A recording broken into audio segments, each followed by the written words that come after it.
Americans for Fair Taxation presents the Weekly Chairman's Report, written by Steve Hayes, president of Americans for Fair Taxation, and recorded by Bob Paxton, a volunteer with the Florida FAIRtax Educational Association. And now, this week's Chairman's Report. Hello, I'm Bob Paxton with the AFFT Chairman's Report for Friday, December 4th, 2020.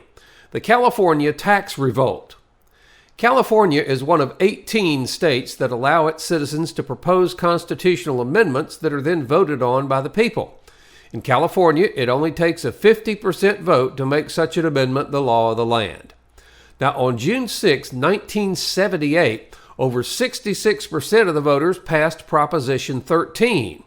Back then, because of a rapid increase in property values, some property owners were seeing their appraisals and resulting property taxes jump by 50 or even 100% in just 1 year.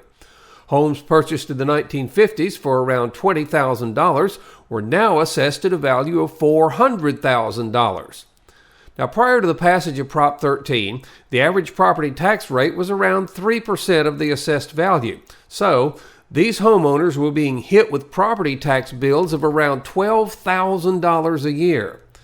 Many older homeowners retired and could not afford to pay the skyrocketing property taxes, even on homes for which the mortgage had long since been paid off.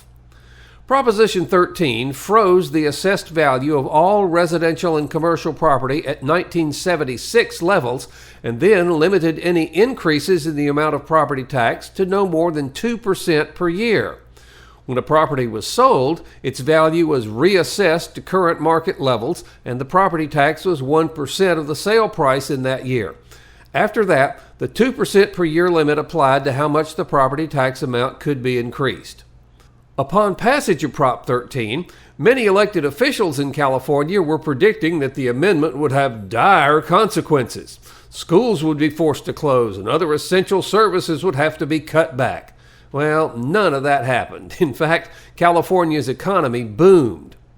Now, the California elite were confused and upset when on November 3rd, 2020, California voters rejected one constitutional amendment, Proposition 15, but passed another one, Proposition 19, both dealing with property taxes.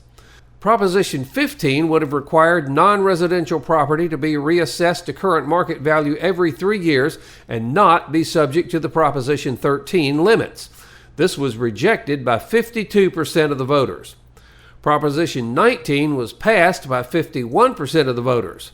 That proposition allowed homeowners who are 55 and older, who are disabled or are wildfire victims to transfer a primary residence's tax base to a replacement home. That would allow them, in many cases, to keep their property tax payments at the same or even lower levels.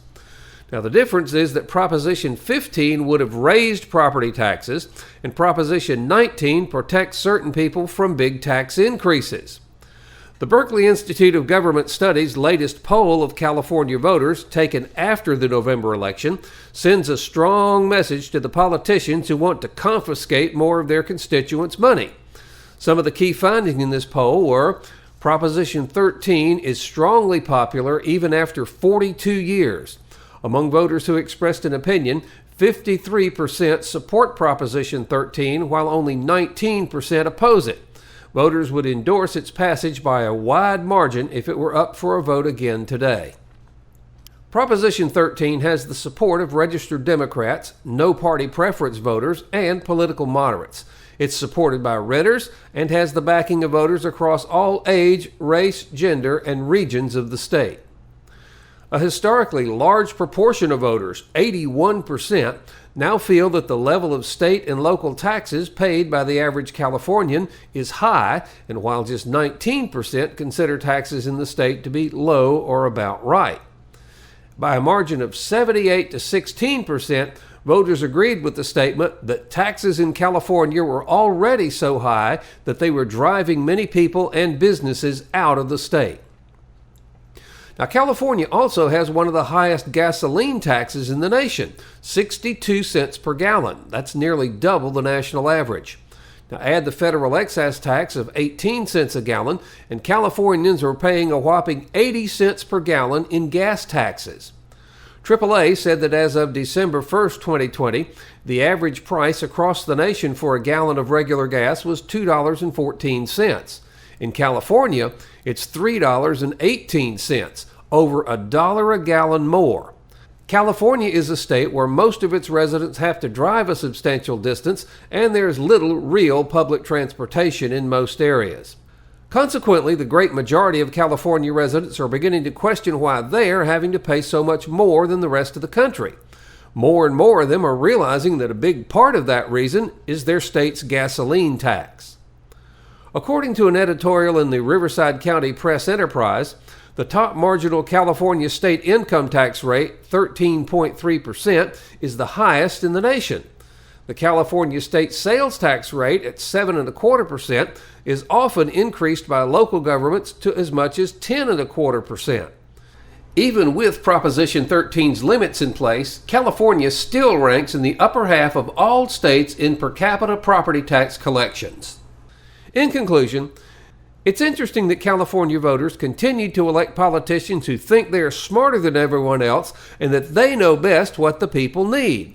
These politicians are constantly proposing new and higher taxes in order to fund more and more government programs. However, when these same voters are asked to vote on tax increases, the answer is often a resounding no.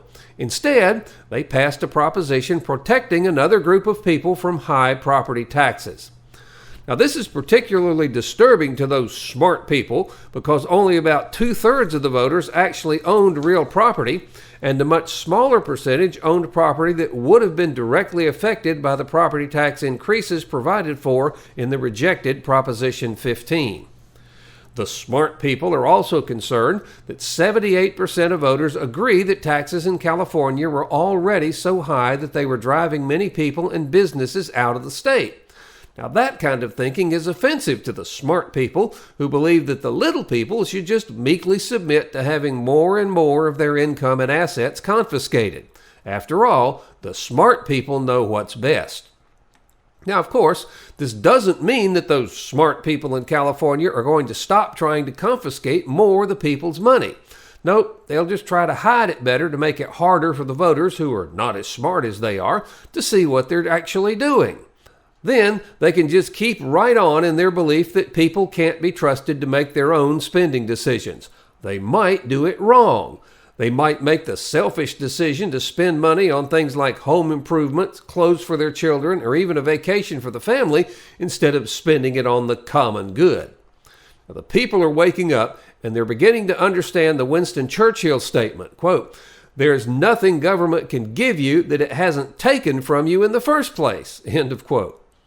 Of course, the high cost of California's taxes is hidden in the prices of the items that Californians purchase. And they're also directly reducing wages because every dollar a business pays in taxes is a dollar that can't go towards higher wages and benefits. However, it's even worse if California businesses have to move to other less tax-happy states. In that case, their former employees won't be worried about just having more of their money seized. They'll be worried about having a job. And because the number of new businesses created in California is down, these former employees will have a much harder time finding a new job. Now, when the FAIRtax is adopted at the federal level, people can decide if the benefits they are receiving are worth the taxes they're paying. If the FAIRtax is adopted by the states, then the costs of government become even more transparent. It's time for governments to tell us the truth about how much their services are really costing us. So if you have friends who don't know about the FAIRtax, send them to FAIRtax.org. Ask them to watch the whiteboards under how it works, and then if they agree, ask them to please join us. And then contact your member of Congress and the President and demand that Congress pass the FAIRtax, the only truly fair tax. This has been the Weekly Chairman's Report, written by Steve Hayes, President of Americans for Fair Taxation. Check back every week for news and information about the fair tax and learn why the fair tax should replace our antiquated federal income tax system. If you'd like to receive a copy of the Chairman's Report in your inbox every week, sign up at FAIRtax.org.